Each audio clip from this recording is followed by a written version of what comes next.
ছেলেকে নাই নিতে পারবে? কেন একই স্কুলে পড়ে, একই ছাত্র সব।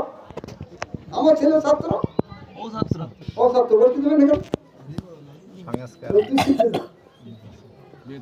তাহলে এখানে পুরুষ আর মেয়ে ভেদ আছে। পুরুষেরা আলাদা বসে, মেয়েরা আলাদা বসে। সব নিয়ম আছে, কিন্তু পুরুষ আর মেয়ে মহিলা একসঙ্গে বসবে না। কেন? ওরা মানুষ, এরা মানুষ। আচ্ছা, মানে সাজা কি ওঠে? মহিলা সবাই তো বিধবা মহিলা, সদবা এইও তাদের জল গরম করতে করতে কেটে যাবে। কেন বিধবা যাবে না? কেন আমার মেয়েটা বিধবা হয়ে গেলে সে বন্ধ হয়ে গেছে? এখানে ভেদ আছে না? ভেদ আপনি মানেন, কিন্তু এই বৈষ্ণবদের দেখি আপনি ভেদ মানেন। দেখেন এদের মধ্যে ভেদ আছে কি? আমাদের ধর্মের সবার ভেদ কি? প্রথম হলো সন্ন্যাসী। সন্ন্যাসীরা তারা আলাদা, তারা আপনাদের সঙ্গে খাবেন, আমাদের সঙ্গে তাদের বসা উচিত না, নাকি? তারপর বলবে কারা? তারা আচার্যবাদ, আচার্য যারা আছে তারা আলাদা। জগতেও ভেদ আছে। মিনিটের লাইন আপনি পুলিশ বানাতে পারবেন না, কাউকে বানাতে পারবেন? কেন? সবাই তো রাজনীতি। পুলিশের আপনার সংবিধানদের বানাতে পারবেন পুলিশের লাইনে না? ভেদ মানে মিনিস্টারদের আপনি সাধারণ বানাতে পারবেন? আপনারা মানুষ, আমরা মানুষ। আমি রান্না করছি বিদেশটা খাবে না, ও দেশের রাজা আমাদের দেশের রাজা, নাহলে আপনি রান্না করতে খাবে? আপনার জিনিস জিনিসটাই পরীক্ষা করে করে যাবে, সব বিজ্ঞানী আসবে পরীক্ষা করে যাবে। সুতরাং ভেদ আপনাকে এখানে তুলসী গাছে একটা ঝাল গাছ রাখলে ভালো হতো না? এখানে ঝাল গাছ এখানে আমার ভেদ মানতে হচ্ছে। ভেদ সব জায়গায় মানতে হয়। আপনি দেন, আপনাকে দিতে পারেন, আপনার দেওয়ার যোগ্যতা থাকে। আপনার কি করতে হবে?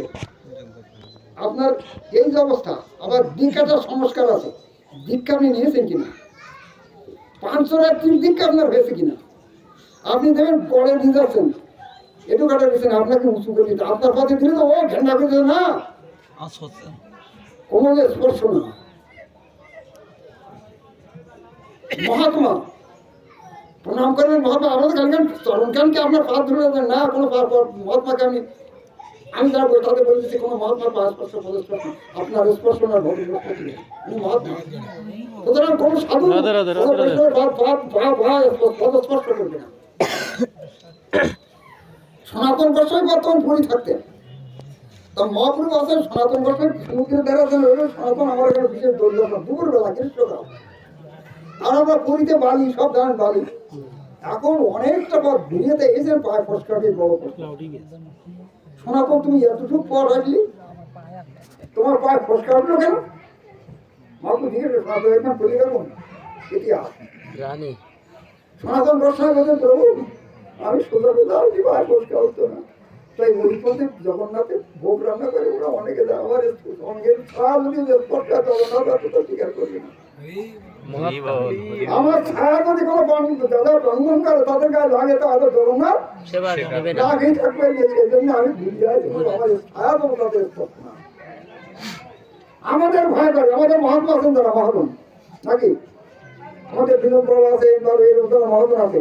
আমাদের ওরা ভূমির থেকে আমরা প্রণাম করি, ভূমির থেকে বসে উপদেশ চাই তাদের, নাকি? তাদের ধান কাছে তাদের লাইনে খাওয়া দিনই থাক, আমার স্পর্শে আমার এতে কিছু হয়ে যাচ্ছে, এইটা থাকবে আমার।